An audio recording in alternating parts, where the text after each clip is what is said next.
आप कौन है सर? सीएम। किसी दूसरे डॉक्टर बोलिए। सीएम हो तो ऐसा क्या धड़ाधड़ फैसला करता है? Get lost. नमस्कार साथियों, स्वागत है आप सभी का मेरे YouTube चैनल पर। आज हम बताएंगे नेपाली पीएम के बारे में कि किस तरह से 27 मार्च को अपने पीएम पद का शपथ लेने के साथ साथ मास्टर स्ट्रोक मार रहे हैं। अभी तक नेपाल के जनता के द्वारा यह सुनने को मिलता था कि भारत के पीएम नरेंद्र मोदी बहुत अच्छे हैं, एक नंबर का फैसला लेते हैं, तड़ातड़ फैसले लेते हैं। लेकिन उन्हें क्या पता, उन्हीं के देश में एक कोहिनूर हीरा निकल जाएगा। यह है कोहिनूर हीरा वालेंसा। तो इस तरह इसने लगभग 15 दिन में 12-15 दिन के आसपास में इसने इतने अच्छे और इस तरह के फैसले लिए हैं जिस तरह से नायक फिल्मों में एक दिन का सीएम बनने के बाद अनिल कपूर ने फैसले लिए थे। तो इसके कारनामों को हम आज बताएंगे। इसके कारनामों को देख करके आपको खुद ही समझ में आ जाएंगे कि इस तरह का नेता भारत में क्यों नहीं लेते हैं। इसकी सादगी देख करके हम लोगों को इनके सुशासन और सादगी से ऐसा लगता है कि हमारे देश में ही इसमें ऐसा होनी चाहिए। लेकिन अब तक भारत में ऐसा कोई नेता नहीं हुआ जो कि इस तरह से सादगी से लोगों के सामने पेश आए, कोई दिखावा ना करे और आम जनता को कोई कष्ट ना दे और आम जनता के लिए हर दिन सोचे। जरा इसके बारे में हम एक करके आपको बताएंगे। तो चलते हैं इसका नंबर 1 का। पहला काम इसने ये किया कि पीएम बनते ही जो पुरानी सरकार के द्वारा नियुक्त था राजदूत, वह भारत सहित लगभग 6 देशों से, जो कि श्रीलंका हो जाएगा, ऑस्ट्रेलिया हो जाएगा, दक्षिण कोरिया हो गया, दक्षिण अफ्रीका, यहाँ से लगभग उसने सभी को अंदर वापस बुला लिया। तो आप ये नहीं समझिए ये नॉर्मल सी बातें हैं कि ये तो कोई भी कर सकता है, नहीं। अभी और भी आगे सुनिए। दूसरा काम, उसने पद का दुरुपयोग और अनुशासनहीनता की वजह से श्रम मंत्री दीपक कुमार शाह को उसने बर्खास्त कर दिया। नायक फिल्मों में ऐसे ही होता था, जहां कहीं भ्रष्टाचार है सीधा आईडी नंबर लिखो, नाम लिखो, उसका जो है ना लेटर पहुंच गया, चलिए हटिए, कल से काम में नहीं आइए। यही नहीं, उसने भ्रष्टाचारियों पर नकेल कसने के लिए 1991 के बाद जितने भी सरकारी पदाधिकारी वो राजनीतिक नेता थे, उस पर जांच करने के लिए एक मजबूत समिति का गठन किया है। आखिर कहां भ्रष्टाचारी, इसने क्या कर रहा था अभी तक। नेक्स्ट है वीआईपी कल्चर। उसने वीआईपी या वीवीआई कल्चर को पूरी तरह से खत्म कर दिया है अपने देशों में। अब वहां पर वीआईपी की वजह से आम जनता को कोई परेशानी नहीं होगी। उनके आने या जाने से वहां पर आम जनता को रोका नहीं जाएगा। जैसे हमारे देश में क्या होता है कि अगर कोई नेता आ रहा है तो 2 घंटा पहले से कम 100 किलोमीटर 50 किलोमीटर उसका जो है ना रोड ब्लॉक कर देता है आम जनता की वजह से कि नेता आ रहे, नेता लगता है कोई राजा जन ईश्वर पधार रहे हैं यहाँ पे। जबकि उन्हें भूलना नहीं चाहिए, ये देश का नौकर है, आम जनता का नौकर अर्थात सेवक है और सेवक की तरह ट्रीटमेंट करनी चाहिए। लेकिन भारत में ऐसा नहीं होता है। भारत की अगर बात करें तो यहाँ पर नॉर्मल सी मुखिया या विधायक का अगर बेटा होगा ना तो उसने इस तरह से लिखवाएगा नाम और उस तरह से चलेगा जिस तरह से लगता है कि वो राजतंत्र वाली राजा के फैमिली में जी रहे, जिस समय राजा को भगवान समझा जाता था। और यहाँ पे भूतपूर्व सैनिक भी लिखाते हैं, उसको ऐसा लगता है भूतपूर्व सैनिक कहने से जो है ना हमारे यहाँ पे उसको थोड़ा सा सख्ती बढ़ती जाएगी, प्रशासन ने उसको जाने देगा, इस तरह से ट्रीटमेंट किया जाता है हमारे देश। लोकतंत्र का सच्चा स्वरूप हमें नेपाल में देखने को मिल रहा है अभी।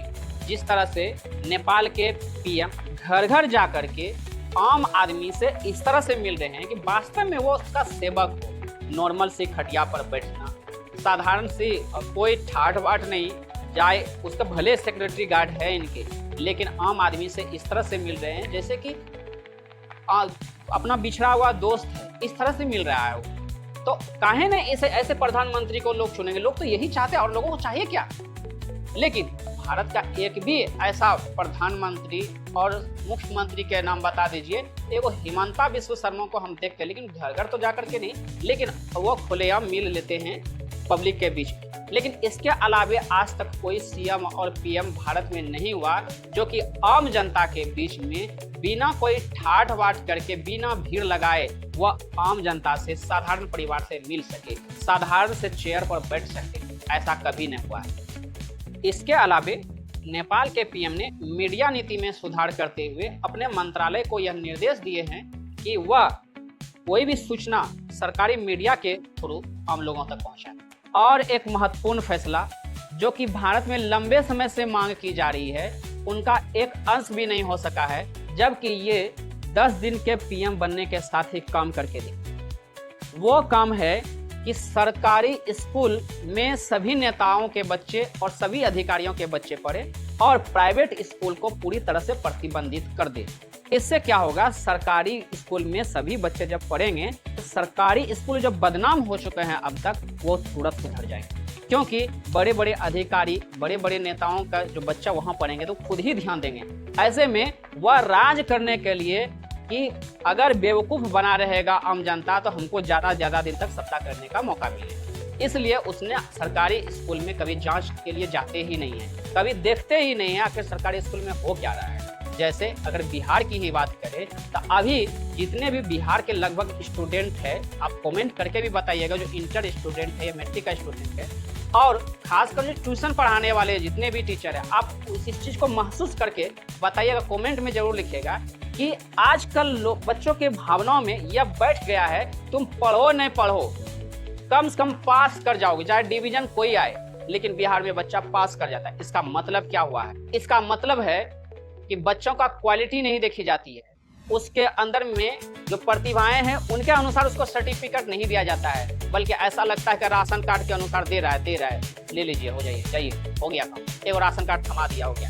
क्या वही सरकार से पूछिए कि अगर आप वो जो दिए हमको एक सर्टिफिकेट, क्या उन्हीं के आधार पर आप किसी भी मंत्रालय में या तो कहीं भी सरकारी जॉब के रूप में 6,000 टका महीना पर भी हमें रख लीजिएगा? नहीं, वो नहीं रखेंगे, बल्कि वो कहेंगे कि अगर यहाँ पे नौकरी करने के लिए आना है ना, कंपटीशन एग्जाम दे कर आइए। तो बच्चा को जब पहले मान बढ़ा दिए हैं तो कंपटीशन के लायक होगा ही, तो आगे चल करके कौन सा अधिकारी बनेगा? बेवकूफ भी बनेगा, अंधा में काना राजा लेना पड़ेगा। इस पीएम ने वहां पर सरकारी स्कूल को बढ़ावा देने के लिए प्राइवेट स्कूल को बंद कर दिया और सीधा कहा जो भी अब बच्चे आएंगे, चाहे वो अधिकारी का हो या नेता को, सब यही का। बहुत अच्छा है ये पीएम। जबकि भारत की अगर बात करें, प्राइवेट स्कूल में समझ नहीं आता, जो कि अभी भी जो है सोशल मीडिया पर बहुत जगह देखते होंगे, मांग हो रही है कि जल्दी इसका मनमानी बंद करिए, मनमानी बंद कीजिए। किताब को लेकर के, किताब अभी जो है ना हर साल बदल दिया जाता है। उसका भाई अगर प्रथम क्लास में पढ़ा है तो अगले साल में दूसरा भाई प्रथम क्लास का दूसरा किताब पढ़ेगा। अरे वाह, ऐसा है हमारे प्राइवेट स्कूल। यहाँ तक कि उसका जूता वहीं से खरीदिए, उसके बाद मौजा उन्हीं के यहाँ से खरीदिए, ड्रेस उन्हीं के यहाँ से, वो जो टाई होता है, इसको टायर बोलते हैं हम, टायर ट्यूब वहीं से खरीदिए। मतलब सब को बेचने का सिस्टम बना लिया उसने। इस तरह से ड्रेस भी रखेगा तो कहीं मिलवे नहीं करेगा, तो वहीं से खरीदिए। मतलब है सरकारी स्कूल ने लूट मचा के रखी है। फीस भी इतना बढ़ा देगा कि जो है ना आम आदमी तो जो है ना उसमें एडमिशन करा ही नहीं सकेगा। हर साल स्कूल वही, बच्चा वही रहे। राघव चड्ढा तो इसी का ना मांग किया था, स्कूल वही, बच्चे वही, तो हर साल वो एडमिशन के नाम पर उससे फीस, लाखों का फीस क्यों वसूला जाता है? लेकिन इस पर सरकार का जूं तक नहीं है। उसने यह तक नहीं बता पाया फिर सरकार वो प्राइवेट स्कूल वाले किताब हर बार क्यों बदलता है। अगर हर बार नहीं बदलेगा तो एक भाई का किताब दूसरा भाई तो पढ़ सकता है, वही किताब बार बार तो पढ़ सकता है, लेकिन नहीं, उसको तो कमाना है पैसा। प्रिंट भी इस तरह से करता है कि 10 रुपया का 20 रुपया का किताब वहाँ पे 400 300 200 रुपये इस टाइप से होता है। और उसका कॉपी भी जो 20 टका में कॉपी में जो है ना सरकारी विद्यालय के बच्चे पढ़ लेते हैं, वहाँ पे 50 टका का कॉपी चाहिए। स्टैंडर्ड इस तरह से दीवाना जो है ना निकल जाएगा, किसी का दिवाला निकल जाएगा। हम भी देखे हैं सरकारी स्कूल की पढ़ाई, और आप लोग भी देखे अगर होंगे तो कमेंट में जरूर लिखिएगा। क्या सहते 12 बज गया, उसके बाद लिखना दे दिया, 4 बार हो गया, कम खत्म। अरे वैसे में जो है ना चैलेंज अगर करेगा ना तो बच्चा को जो है ना 10 दिन में भी, जितना दिन में वो 2 महीना में सिखाते हैं ना, हम लोग 10 दिन में सिखा देते हैं बच्चा को। अब सब स्कूल की बात नहीं करते, लेकिन अधिकांश बच्चा हम ऐसा ही देखते हैं, उसके कॉपी के नाम पर 5 कॉपी तो दे दिया जाता है टाइम पास के लिए।